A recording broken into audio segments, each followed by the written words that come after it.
You like your beard, not because it objectively makes you better looking, but because when you imagine yourself clean-shaved, you immediately compare that image with who you are right now. And in that comparison, something subtle happens inside your mind.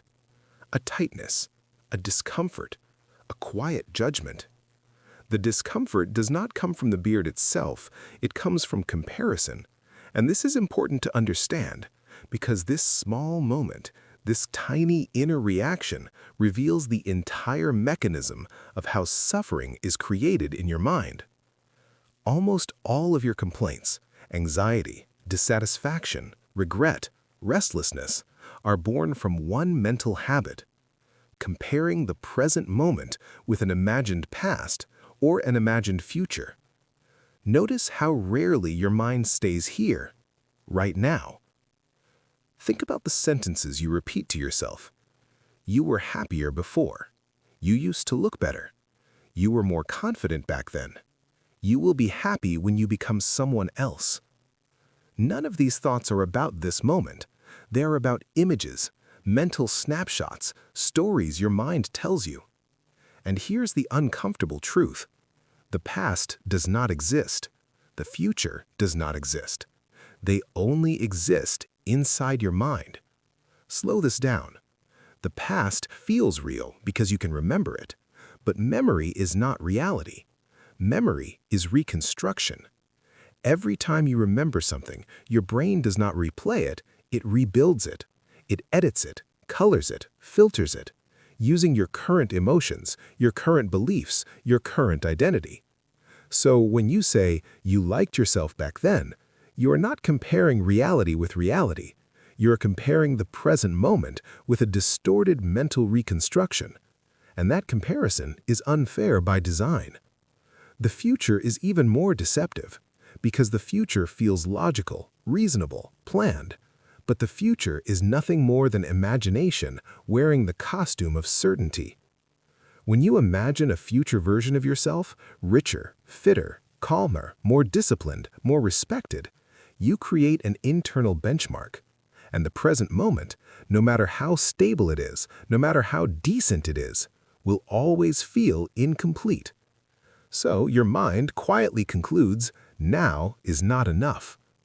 And this belief runs silently in the background of your life, creating pressure, tension, and dissatisfaction. Here is the key insight. You are not disturbed by reality, you are disturbed by thoughts about reality.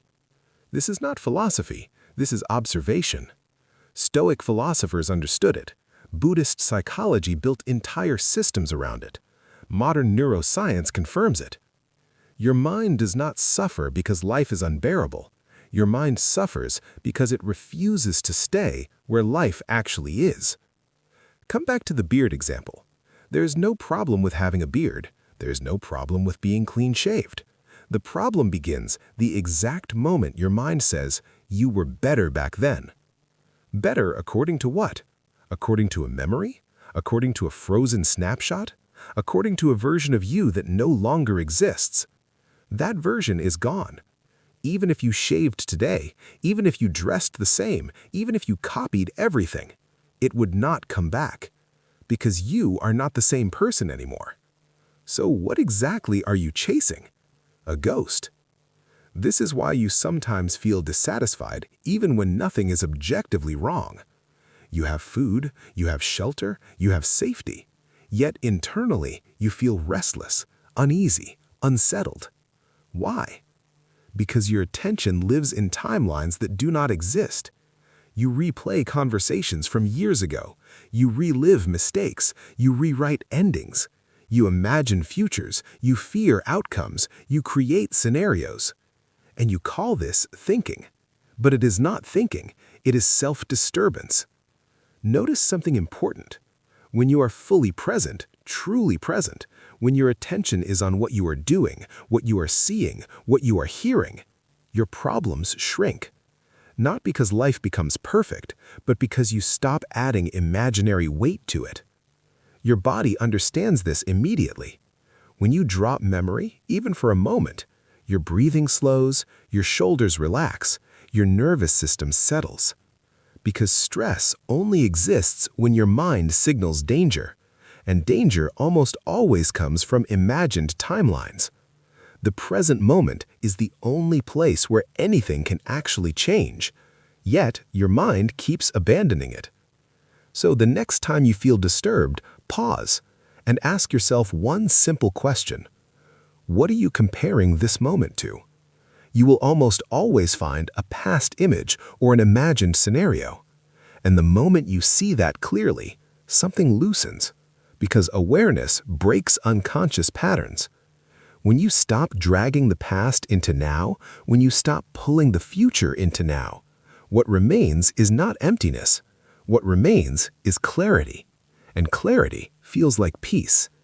Your memories do not exist in real life. They exist only as mental activity.